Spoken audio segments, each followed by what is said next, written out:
Hey guys, it's Jacob and today I'm doing a bicep exercise tier list.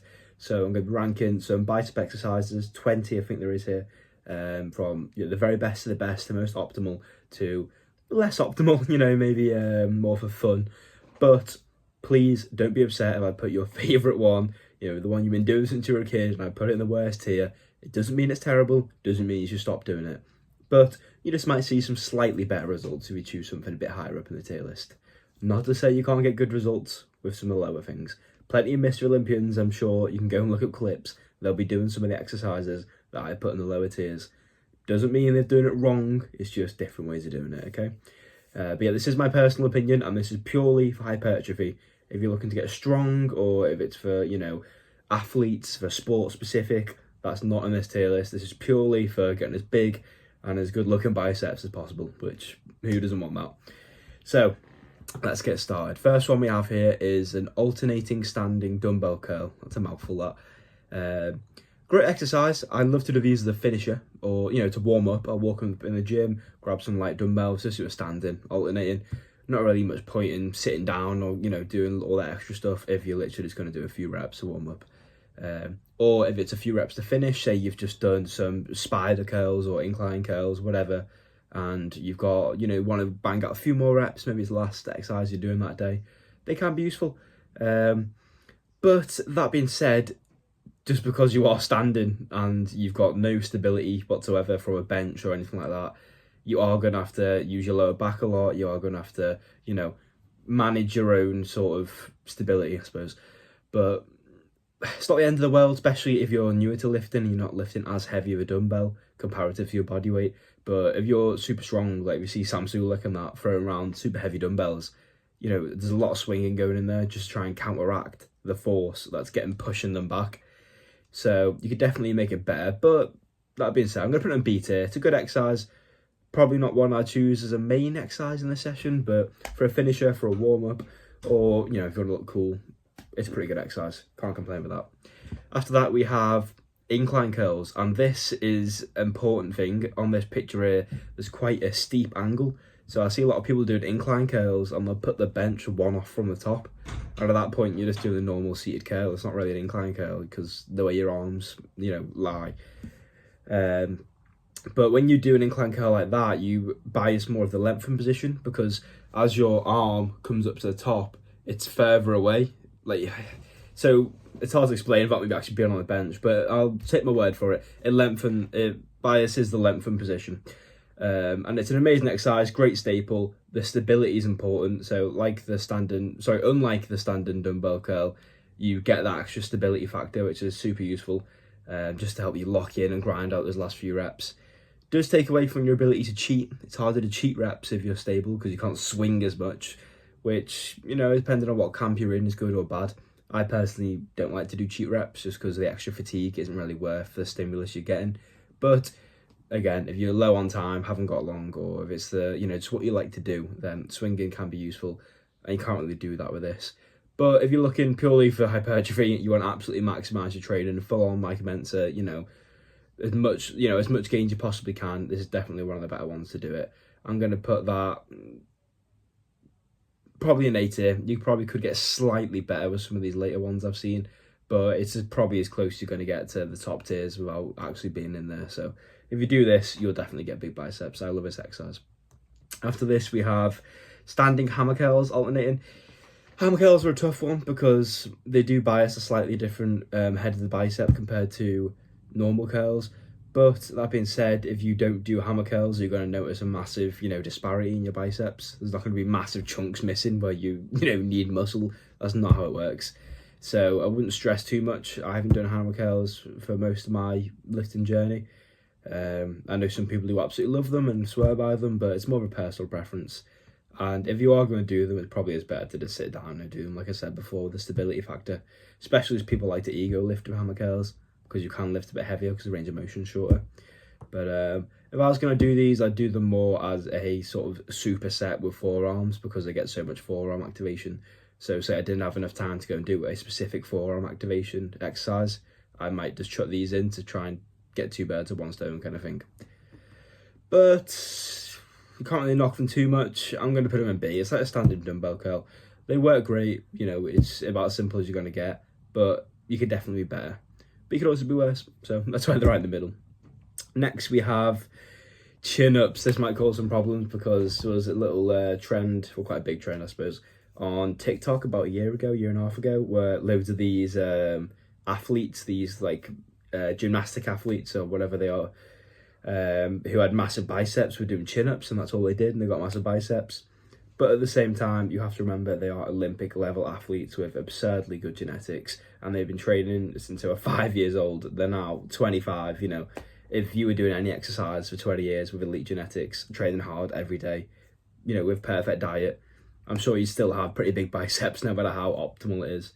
So I'm going to put these in C tier. They're just, it's so hard to program as well. You're getting so much back activation that unless you train back and biceps on the same day, maybe you do a push-pull leg split, and you don't mind doing a bit of both, it's just not really practical. You're better off doing a normal dumbbell curl and then a normal pull-up, because you're going to hit both muscles better rather than trying to combine them into one. Sure, if you're low on time or if you really want to get good at chin-ups for some reason with a bicep-focused technique, they can be useful. You can definitely get big biceps, like I said. Just it's going to be a lot harder and probably take longer than if you did some of the other options. Next up, we have barbell preacher curls. These are very good. Only problem I have with these is injury risk. There's quite high on this one. If you go on YouTube and type in bicep tear, I guarantee this will be the exercise that comes up, not any of the other ones.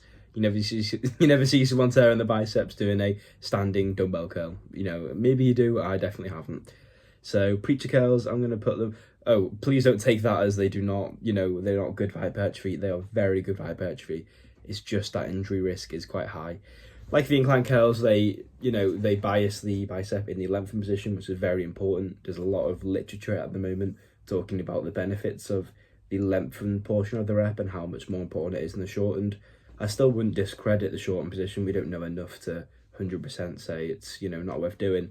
But there definitely should be more of a focus in your training towards that lengthened part of the movement. So for that, I'm going to put these at A tier.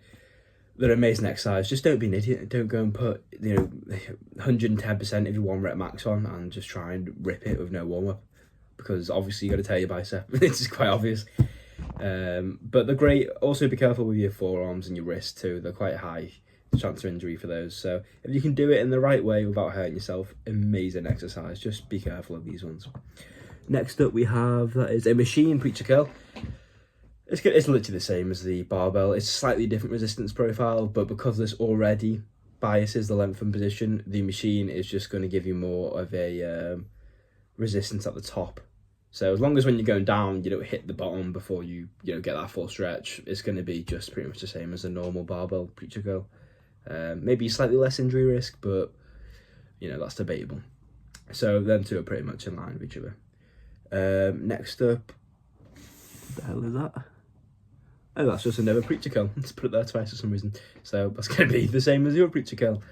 Then we have a standing reverse curl.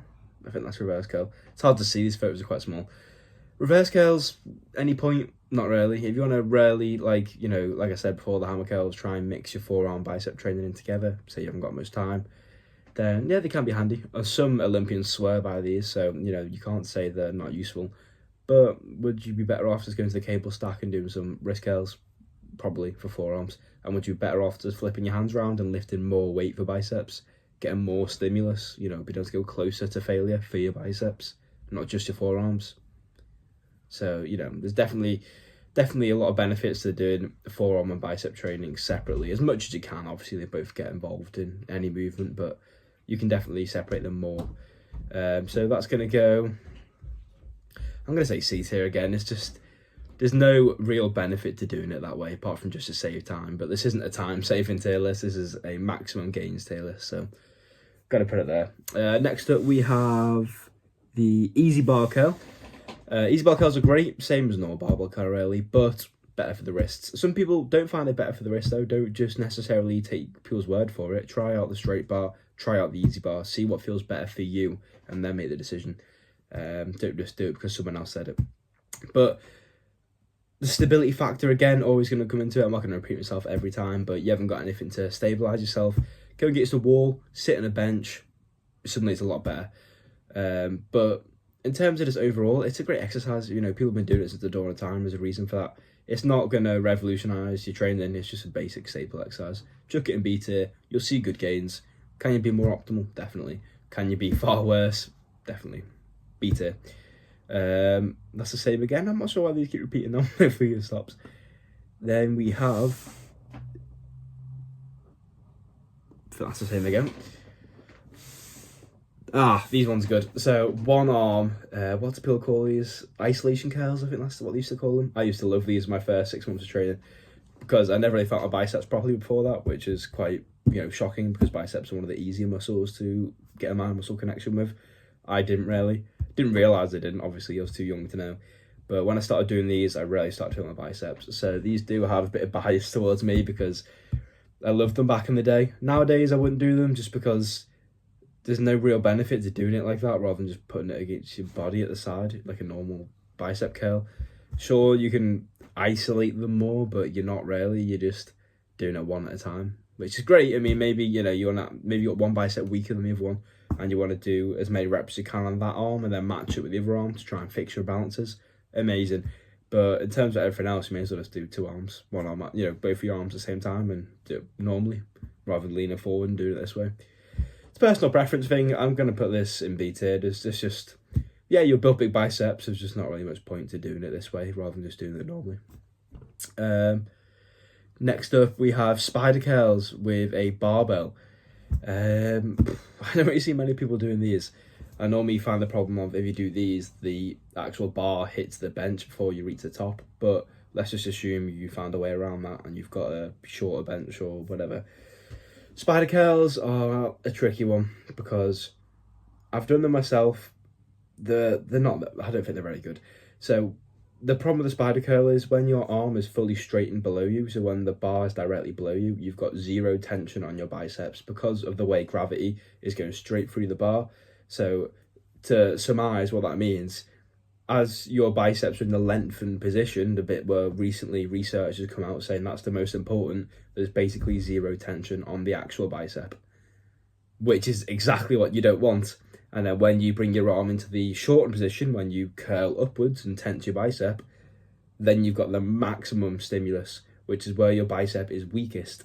So where you're strongest, there's no tension, and where you're weakest, there's loads. This is kind of the exact opposite of what you want. It's why preacher curls are so good, because that is exactly what you want. As you're at the top and your biceps are squeezing together, there's not much tension. But when you're at the bottom, lengthened, where the biceps are the strongest and you're getting the most gains, that's when the weight's the heaviest, which is what you want. So spider curls, I wouldn't go as far as get out. They're not quite that bad, but they're definitely C tier. They're definitely not optimal. They're definitely below the below the middle line. And dumbbell, sure, slightly better than barbell because you can fix and balances, but again, it's exactly the same. It's just not going to be very optimal. Not saying stop doing them, but definitely put some length and style training into your workouts if you can. Here we have standing 2-arm dumbbell curl, exactly the same as alternating. There's literally no difference. Biceps, one of them movements where if you do them one at a time or two at a time, doesn't really make a difference. So that's going to go next to that one. B tier, pretty standard. No stability, but it's just good exercise. It's quick, easy. You don't need much equipment for it. Here we have rope bicep curls. These are a tricky one.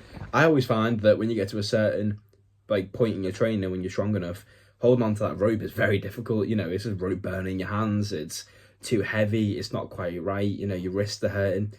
But maybe that's just me, maybe I'm just built weirdly, but they can be very good. It's good because it gives you that constant tension throughout the whole range of motion, so you do get a bit more bias towards the lengthened portion. But at the same time, I've always found that cable stacks don't let you go low enough, so when you fully straighten your arms downwards like you would in a lengthened position, the rope just hits the stack and that's it. You just hit the end of your range of motion. If that doesn't happen to you, maybe you've got a low stack, maybe you stand on something so it's a bit higher up, whatever, then it's a very good exercise. I'll put it in A tier. If it doesn't and you hit the stack at the bottom, you're missing a good, the most crucial bit of the range of motion. I wouldn't put it as high, but with some simple adjustments, you can easily make this a good exercise. Now we have the straight bar curl. I do prefer this one a little bit more just because of the wrists and when you're holding it with a rope, if you aren't careful, you can hold it at different heights on the rope and then make it a bit, cause imbalances. But with the barbell, it's kind of hard to do that. I'm going to put this again A tier. It's a great exercise. Get a good pump. You can move some heavy weight. If you get quite strong on this, you'll get big biceps. But yeah. Next up, we have I think these are called Superman curls, are they? When you go like that and bring them in. I've never tried these personally. Not something that I've really, thought was good. But from what I've heard, they can be quite good. I mean, it's just, there's no real benefit to doing it this way. It's annoying for everyone else taking up 2 cable stacks. But let's say we're in a perfect world and no one else exists. It still does it's just a bit strange. You might get shoulder issues. It's annoying to set up. Not what I'd do personally. If I were you, I'd just do a normal standing, what's it called, cable curl. Lost my train of thought there. So I'll put it on B tier. Definitely you can, I know some people swear by it. I'm pretty sure I've seen Jeff Nippard talking good things about it. And he knows what he's talking about. But me personally, not something I would choose to do from this list. Here's the exercise I was talking about, the standing one arm cable curl. This one is very good. You get that constant tension. You can overload the bicep. Because your arm's behind your body, you focus more on the lengthened position, which is always good. Always something you should be trying to do. And it's just easy to set up, easy to do. You can fix your imbalances. It's super simple.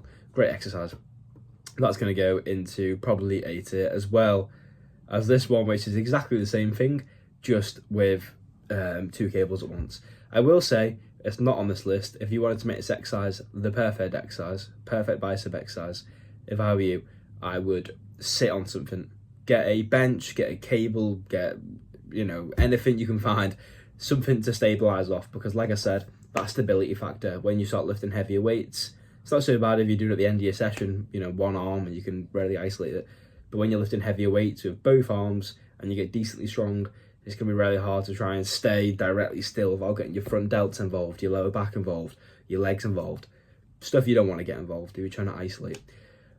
But if you do them things, this is probably my favourite exercise and it's probably the best exercise you can do. Like I said, other ones work well, but if you're looking to maximise your gains, that's probably what I would stick with. But yeah, that was a lot of talk in that one. I hope you could understand what I was saying and you followed my train of thought. But yeah, that's my bicep tier list. Let me know what you want to see next. I've done chest, I've done legs. So next one will probably be back maybe. But let me know in the comments. You want me to do something else and I will do it. I'll hop straight on it. But thank you for watching. Please like and subscribe and good luck with your bicep sessions.